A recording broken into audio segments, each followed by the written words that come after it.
Sino itong super bilyonaryo na siyang tumawag kay Executive Secretary Lucas Bersamin na tanggapin na ang katotohanan na dapat na siyang umalis?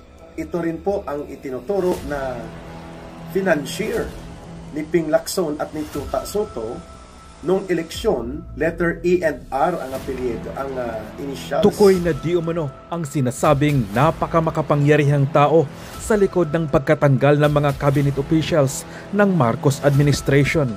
Ayon pa sa dating kadre na si Eric Celis, isang ultra-bilyonaryo umano ang taong ito na may inisyal na ER na agad namang natukoy ng mga netizens na si Enrique Razon, ang naturang oligarko na hawak sa leeg si BBM. Matatandaang isiniwalat ng nasibak na si Lucas Bersamin na dating Executive Secretary ni Pangulong Bongbong Marcos na hindi umano ito nag-resign sa kanyang pwesto. Bagkus, tinanggal siya at tinawagan umano ng isang napakapangyarihang tao na wala sa gobyerno. Sa madaling salita, mga oligarko pala ang tunay na nagpapatakbo ng ating bansa. Kaya naman, ganun na lamang ang nangyayari at nagkandaletse-letse na ang takbo ng ating ekonomiya at puro korupsyon ang namamayagpag. Pag-usapan po natin itong ibinulgar ni Senator Ping Lacson na siya daw ay inoferan o naimbitahan para bumuo ng isang civilian military junta sa gitna ng krisis pang-politika ng ating bansa.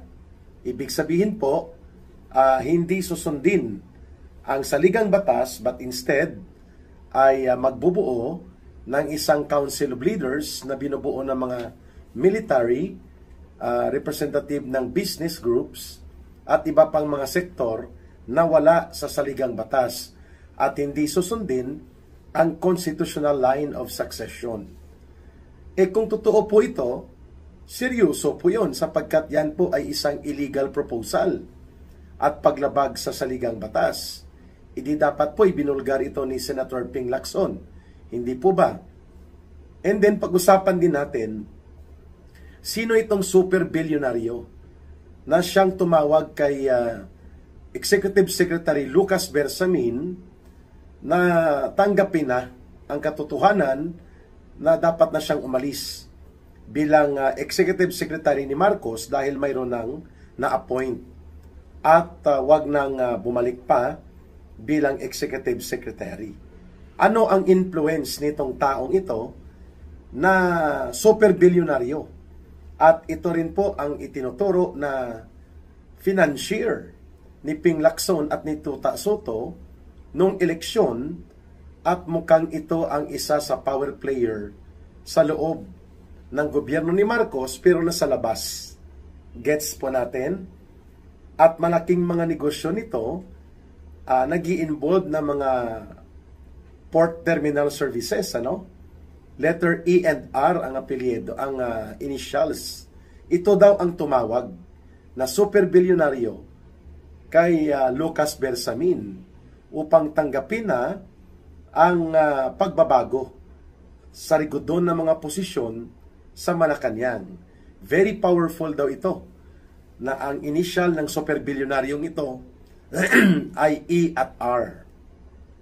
Kayo na po ang magdagdag kung sino po ito na napaka-powerful, napaka-poderoso na walang magagawa itong isang executive secretary at mukhang kaya nitong paikutin ang gobyerno ni Marcos to the point na kaya niyang rendahan si Ping Lacson. Wow! At mukhang dito nanggaling ang biglang pagsirit ng net worth and assets ni Ping Lacson na ngayon ay mahigit na 240 million pesos ang declared net worth ni Lacson sa kanyang salin mula sa around 10 million lang yata. Biglang naging 240 million pesos ang kanyang net worth sa salin niya. Ngayon, ito din po ang itinuturo na involved sa pagkontrol ng mining industry, power industry, and mga casino resorts. Wow, mukhang may ideya na kayo, ano?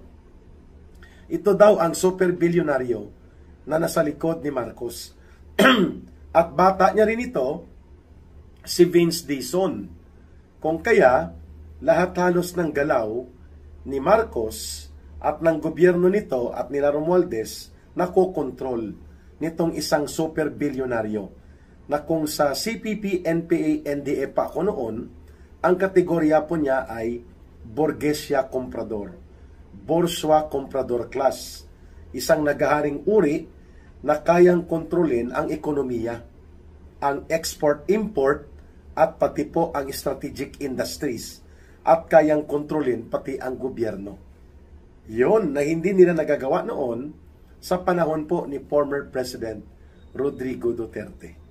Unahin po natin itong pahayag ni Senator Ping Lacson kung may katotohanan ang binabanggit niya that he was offered to sit in the Council of Civilian Military Junta upang palitan ang gobyerno ni Marcos ng isang illegal, unconstitutional na grupo at wala ito sa saligang batas, o bakit hindi niya ibinulgar? Sino ang nag-offer? Bakit ino-offer sa kanya? At bakit hindi niya ipinailalim ito sa pag-aresto o kaya sa reklamo na equivalent po ito sa Seditious Act, sapagkat hindi ka naman makapagbuo ng civilian military junta kung walang component ng mutiny or kudeta. So, ibig sabihin po, may mga nakakausap siya na mga grupo na ang layunin ay palitan si Marcos at lumabag sa saligang batas at bumuo ng isang illegal na liderato na wala po sa anumang legal framework itong civilian military junta. If ito po ay seryoso na inihain kay Ping Lacson at siya bilang senador ng ating bansa, ay nararapat po na ibinulgar niya ito at gumawa siya ng karampatang hakbang legal upang ito po ay i-address ng batas. Subalit tahimik siya sa kung sino ang nag-offer, sino ang mga involved. Di po ba? Hindi kaya ito ay gimmick? Ito ay isang psychological operations o ang tinatawag na information operations upang i-float, palutangin ang naturang ideya para po magkaroon ng batayan ang gobyerno ni Marcos na gumawa ng mga extraordinary na mga hakbang kagaya po ng pagdideklara ng possibility ng state of emergency o kaya ng martial law upang maging batayan itong ulat ni Ping Lacson na mayroon nag-o-offer ng isang hakbang ng civilian military junta. Dapat po magpaliwanag dito si Senator Ping Lacson gaano ito katotoo. Kung hindi ito totoo, wala akong ibang nakikitang motibo kundi Ping Lacson is playing with the so-called information operations, or ito po ay taktika sa mga psychological warfare that you are making public mind conditioning so that the policy direction or the immediate intervention decision of the government will be given justification, lalo na po kung ito ay mga hakbang na gumagamit ng medyo mataas na antas ng kapangyarihan like state of emergency declaration and possibility of martial law, dahil nga may binubulgar ngayon si Ping Lacson na kwento na may nag-offer sa kanya na sumama at bumuo sila ng civilian military junta to power grab, mag-agaw ng poder sa gobyerno at pababain at tanggalin si Marcos sa kapangyarihan at wag sundin ang nakasaad sa saligang batas that when the president is removed or resigned or when the president steps down from power, the constitutional line of succession is uupo ang vice presidente bilang magiging presidente. Yan po ang may legal na batayan na sa constitutional framework. Ngayon, ano ang motibo ni Ping Lacson kung bakit niya pinapalutang itong sinasabi niyang inihain sa kanya ang mungkahi na sumama sa power grab para bumuo ng civilian military junta, which is an illegal act.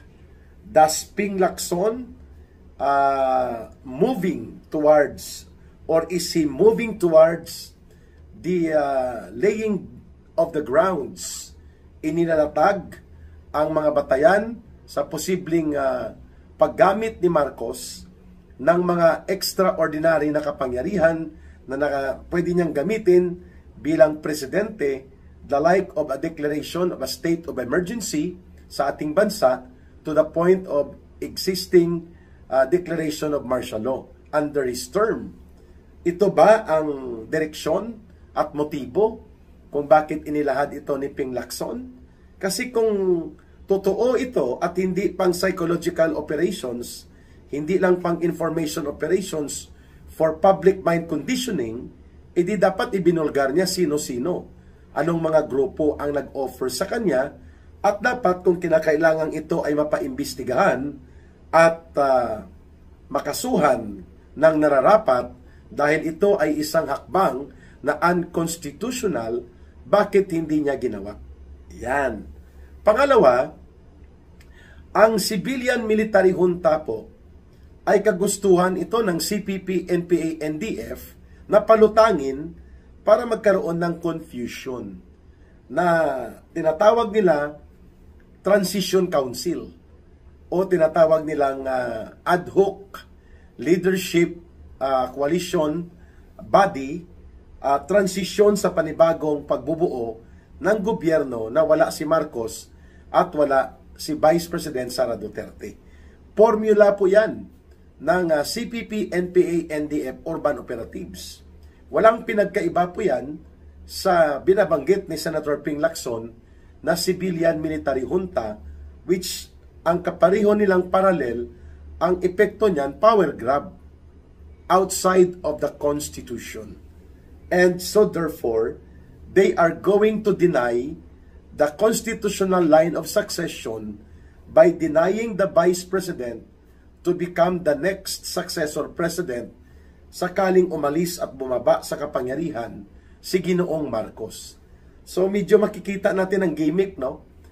Dito sa mga political maneuverings na inilalatag ni Ping Lacson.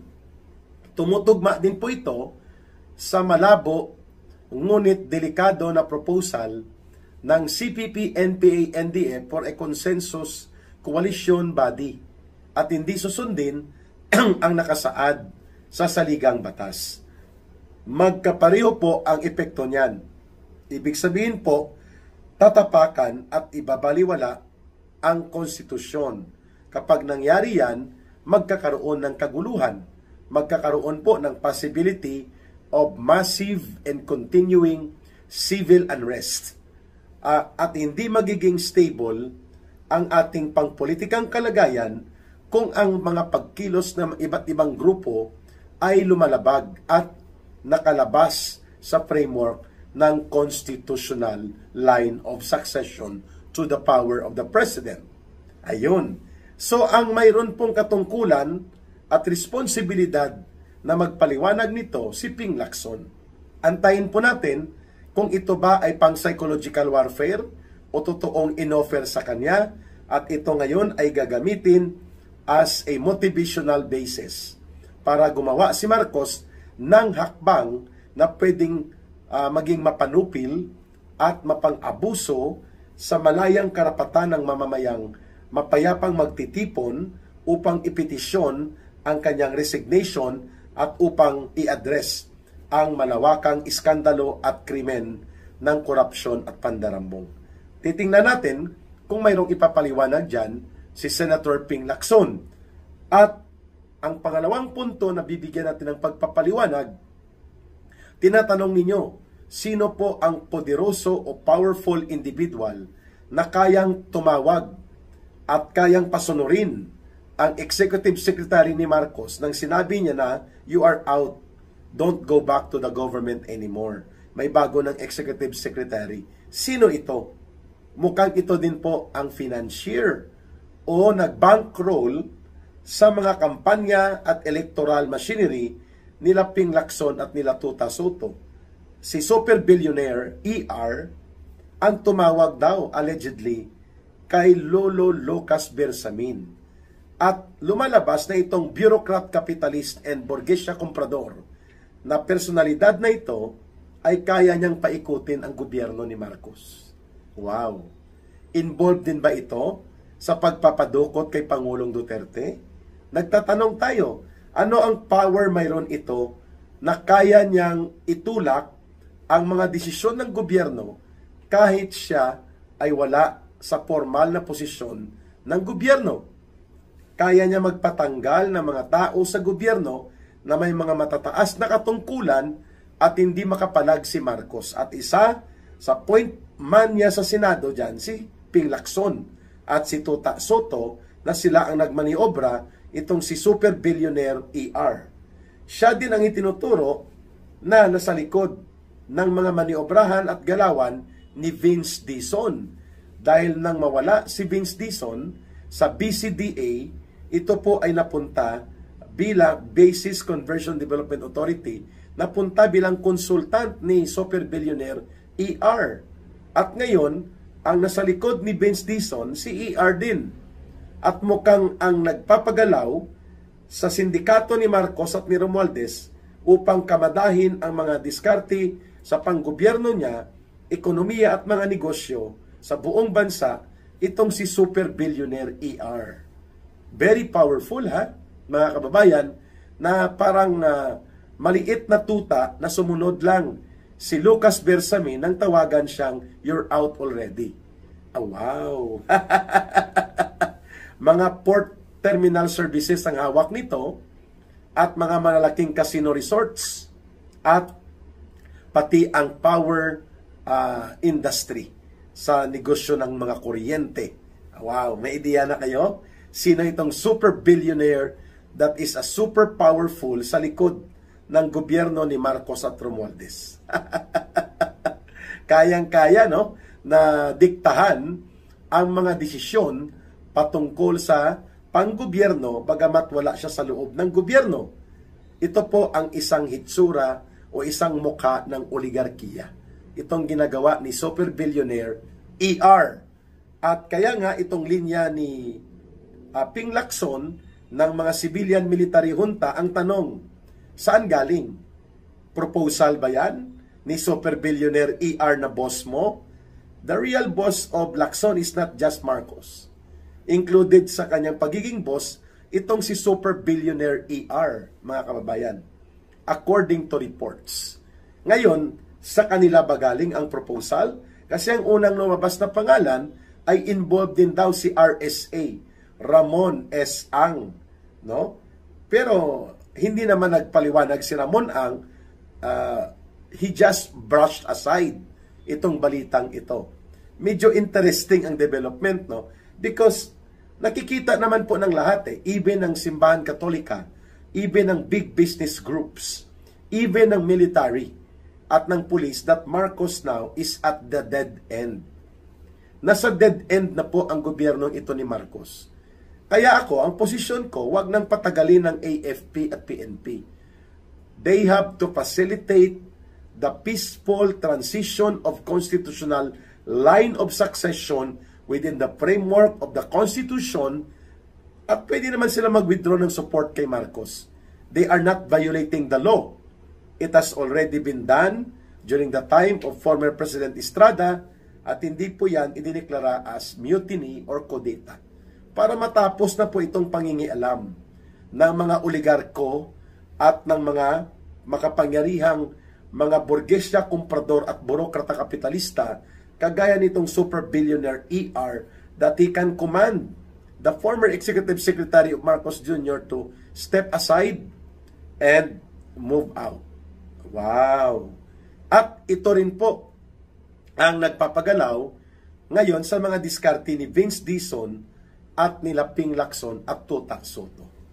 Ayon, yan. Kaya naunawaan po ninyo kung bakit ayaw nila ng isa pang Duterte na uri ng pamumuno bilang Pangulo ng Bansa kasi sa panahon ni Pangulong Rodrigo Duterte hindi makaporma ang mga oligarko, ang mga burokrata kapitalista at ang mga burgesya komprador kagaya nitong super billionaire na si ER upang magdikta at mangialam sa pamamalakad ng gobyerno. Delikado po yan kasi hindi sila bahagi ng gobyerno but they can dictate on the government dahil mahina, bulok at parang criminal syndicate ang pagpapatakbo ng gobyerno ni Marcos at Romualdez na kayang impluwensyahan ng mga super bilyonaryo kagaya ni ER at ng mga kabaro niya ng mga super oligarko at mga burokrata kapitalista. Delikado po yon. Pati ang ekonomiya, ang buong resources ng bansa ay kaya nilang diktahan at i-manipulate. Hindi po yun tama. Kaya nga may gobyerno para i-protect ang interes ng taong bayan at ibalanse ang interes ng mamamayan at ng iba pang sektor at pati ang pag-manage ng kayamanan at pati ng patrimonya at ng buong ekonomiya. Kaya may gobyerno tayo.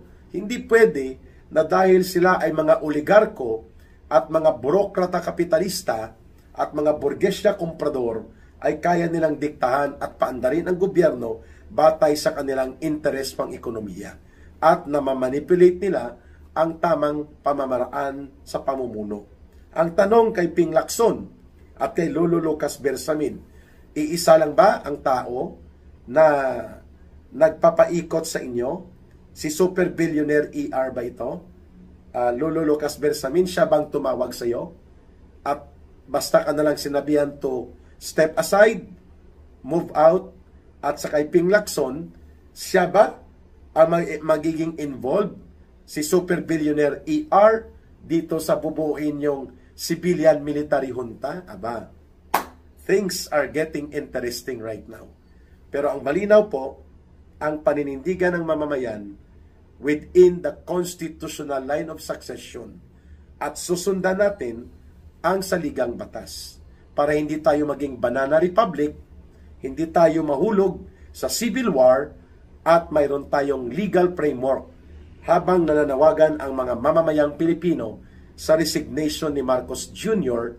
at sa kanyang subsequent na pagkakaaresto at pagpapakulong sa kanya at kay Martin Romualdez sa mga krimen na kanilang kinasangkutan kagaya ng malawakang pandarambong, malawakang pangkorupsyon at malawakang issue ng pagkakasangkot niya sa illegal na droga as per revelation ng kanyang kapatid na si Senator Amy Marcos.